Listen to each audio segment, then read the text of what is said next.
Alrighty, peace. Welcome to the STBY basketball show. Wherever have you are listening, we're so grateful to have you with us. As you guys know, I'm your host, Sean Cottle, and we've got an interesting topic today, guys.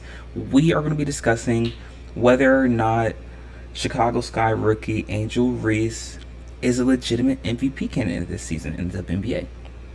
And we're not going to waste any time with it, guys. We're going to go ahead and dive right into it. But before we get started, if you haven't already, be sure to hit that like button, hit the subscribe button as well, so you guys can stay up to date on all of our latest content.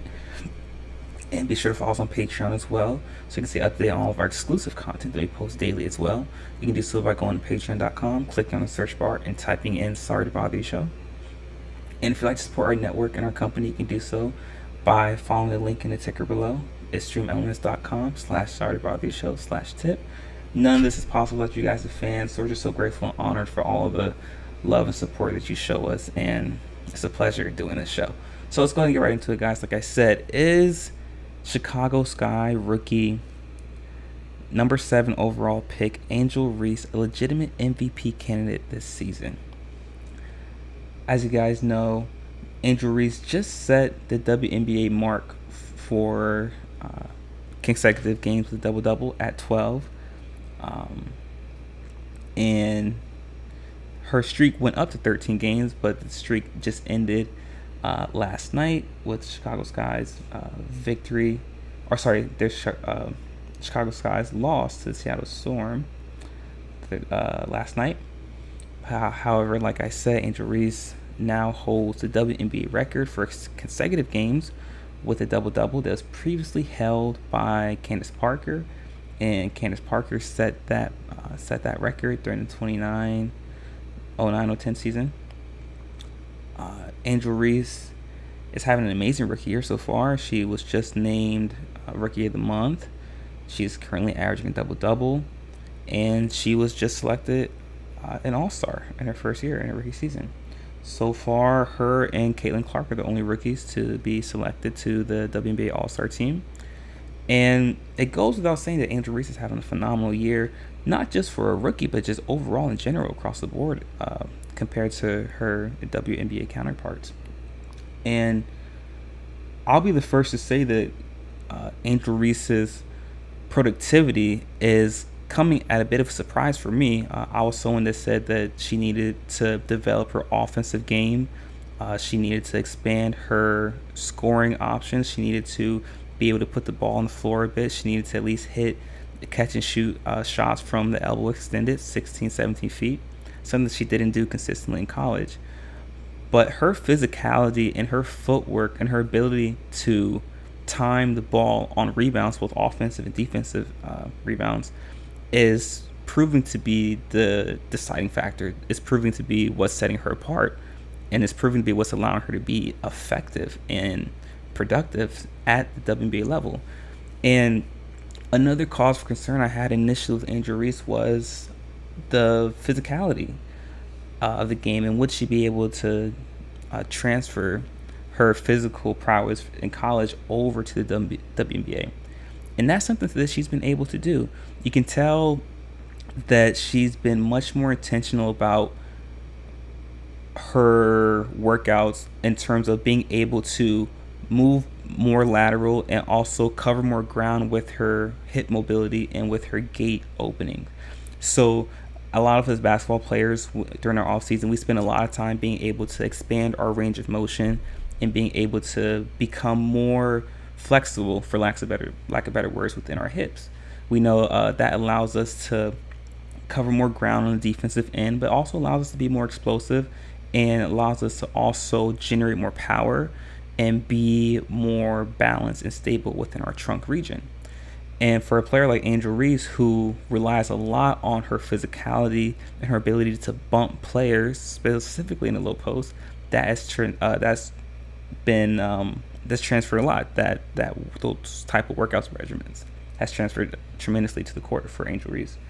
And I know that watching the film, a lot of Angel Reese's points are coming inside the paint and are coming off the glass, but she's still showing her physicality. And something that we talk about in the WNBA is with Zion Williamson, another player that gets a lot of his points in the paint, but no one, says anything about Zion Williams' ability to not stretch the floor or to not shoot consistently from the outside.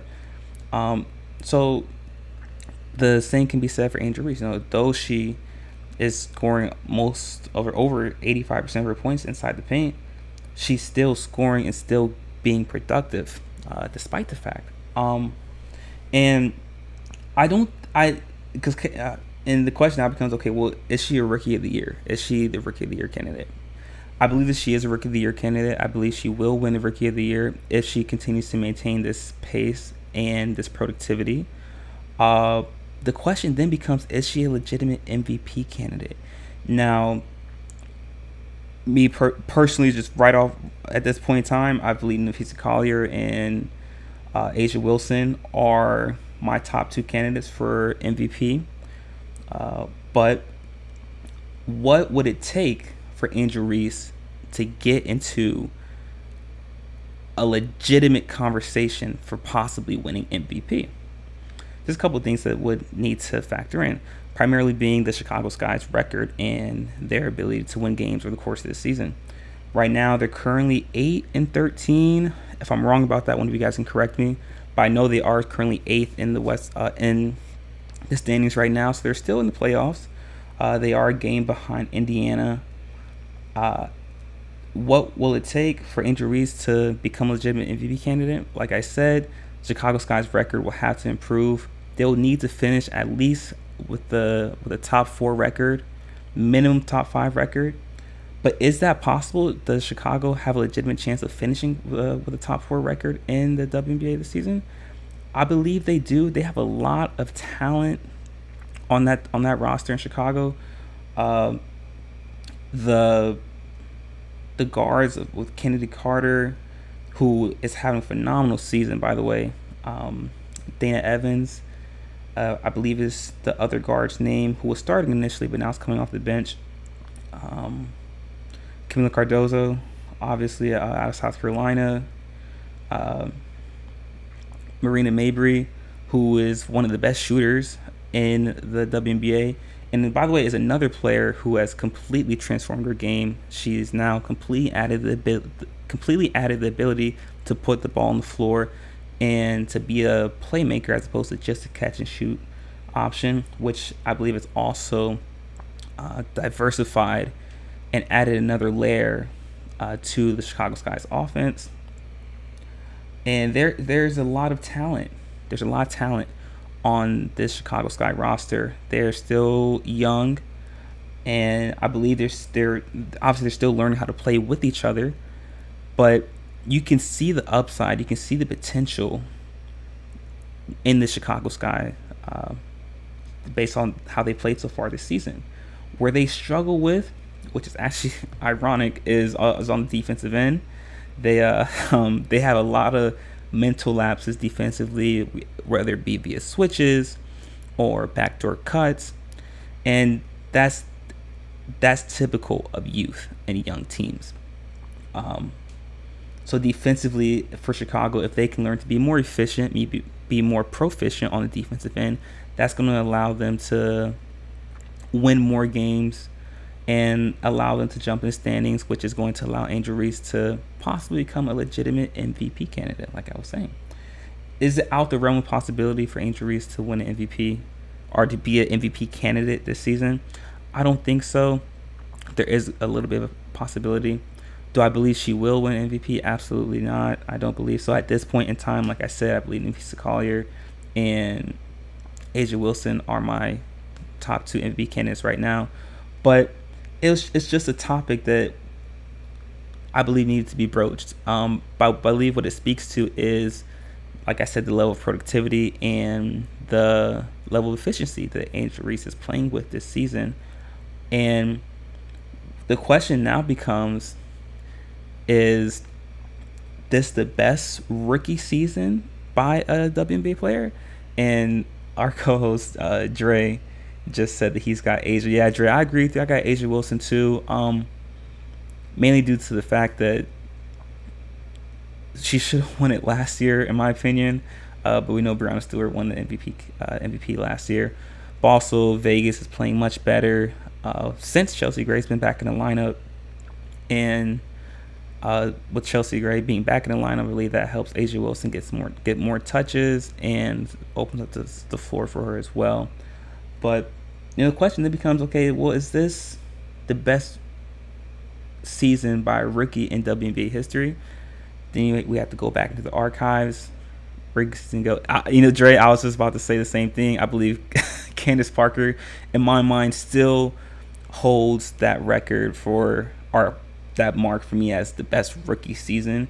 But another player that comes to mind is Maya Moore when she spent her first season in Minnesota. Lisa Leslie. But Crystal Langhorne also out of Maryland with her first season with the Mystics. But off the back, I would say Candace Parker not perhaps, in my opinion, did have the best rookie season. We got to remember Candace Parker led her with Lisa Leslie led that Sparks team to the Western Conference Finals, if I'm not mistaken. If I'm wrong on that one, if you guys can correct me. But I agree with you, Dre. Rookie season GOAT is still Candace Parker, in my opinion. But Angel Reese is definitely having something to say about that this season. Something that's interesting to think about. Okay, so now what would it take for Angel Reese to have the best rookie season of all time? Like I said, team success plays a huge factor in it for me. If Chicago could somehow make it to the semifinals in the playoffs, that would definitely put a feather in her cap in terms of having possibly the best rookie season. But also the marketability is playing a huge factor in as well. Unfortunately, when Candace Parker was a rookie, the marketability for the WNBA was not the same as it is now. It's just a progression of times, and that's just how leagues and life works. Honestly, things tend to trend upward, and it's just how it is. However, I do believe Angel Reese is benefiting, just like the entire WNBA is, off of the dynamic or the almost like twin programming that is put into place between Angel Reese and CaitlinClark. I believe that's good that comparing those two players are quote unquote putting those two players against each other from a competitive standpoint is good for the league, because it creates a little bit of a polarization, and it creates an extra dynamic, an extra competitive dynamic that has not been in the WNBA for quite some time now. And it creates another storyline, because we got to remember, at the end of the day, sports is just entertainment, and the best forms of entertainment have intriguing storylines. They have compelling storylines, and they have storylines that can draw in the audience and captivate the audience. And that dynamic between Angel Reese and CaitlinClark is polarizing for many reasons. There's obviously a racial component. There's a size differential component. There's a skill set component. They're almost polar in every sense of the word in terms of being, opposite. And there's no mistake, and there's no question about it, that they're the two best rookies so far this season, and both of them have had tremendous impacts in a positive way on their respective teams. Both Indiana and Chicago are in playoff contention so far. Both are young teams, and is no question that both of these players, CaitlinClark and Angel Reese, are going to have phenomenal careers respectively moving forward. And as of right now, yes, I do believe Angel Reese is having a better season so far than CaitlinClark, mainly due to the level of consistency. And like I said, I have Angel Reese so far right now as my pick for Rookie of the Year. But the question will become, okay, what will it take for Angel Reese to have unequivocally the best rookie season in WNBA history? Like I said, getting to semifinals for Chicago. But what will it take for Angel Reese to be a legitimate MVP candidate? I think Chicago needs to finish with at least a top 4, minimum top 5 record in the WNBA to close out the regular season. But let me know what you guys think in the chat room. Let me know what you guys think in the comment section. Is Angel Reese a legitimate MVP candidate? Has she been the best rookie so far this year? Let me know what you guys think. I'd love to hear all about it. Also, by the way, another rookie that's having a great season that no one's talking about, Kate Martin of the Aces. She's having a phenomenal season, playing consistently, playing efficiently off the bench. You can tell that Aces team has really took her into that organization, to that family dynamic, and you can tell that they like having her around that organization. But also, Nafisa Collier, like I said, of the Minnesota Lynx, I know that she's missed the last 2 games with plantar fasciitis, but she is having a tremendous season. I believe that she is, if I had to pick right now, I believe Nafisa Collier would be my MVP right now, because I did not expect Minnesota to be this good. They just won the Commissioner's Cup, and I do believe that Nafisa is my current MVP. She's currently number 1 for me on the MVP leaderboard. But obviously her health is going to play a factor in that moving forward. She might miss the next couple of games as she prepares to get ready for the Olympics coming up. And our host Dre Pennington says MVP. I don't know, but Rookie of the Year, I think she has a chance. I'm biased. I'm part of the Reese's Pieces fan club. Yes, as you guys know, our host Dre Pennington is an ardent supporter of Angel Reese, and I, like Dre said, I agree. Not particularly sure, or not an MVP candidate at this point, but Rookie of the Year, I do believe so. Dre, the Reese's Pieces fan club, I'm definitely going to be bringing that up on our live show on Instagram Live, so be prepared to talk about that for sure. But guys, that is it for our show for today. Thank you so much for tuning in. It's been a wonderful show. Like I said, if you haven't already, be sure to hit that like button, hit that subscribe button as well, so you guys can stay up to date on all of our latest content. Be sure to follow us on Patreon as well. You can do so by going to patreon.com, clicking on the search bar, and typing in Sorry to Bother You Show. That way you can get access to all of our exclusive content that we post daily. And if you would like to support our network and our company, you can do so by following the link in the ticker below. It's streamelements.com/sorrytobotheryoushow/tip. None of this is possible without you guys, the fans, and Dre and I are just so grateful and honored for all the love and support that you show us. And it's a pleasure to be here. But with that being said, guys, we'll be back again, same time tomorrow, 12:30 p.m. Eastern Standard Time. Until then, continue to stay safe, be vigilant, make smart decisions, and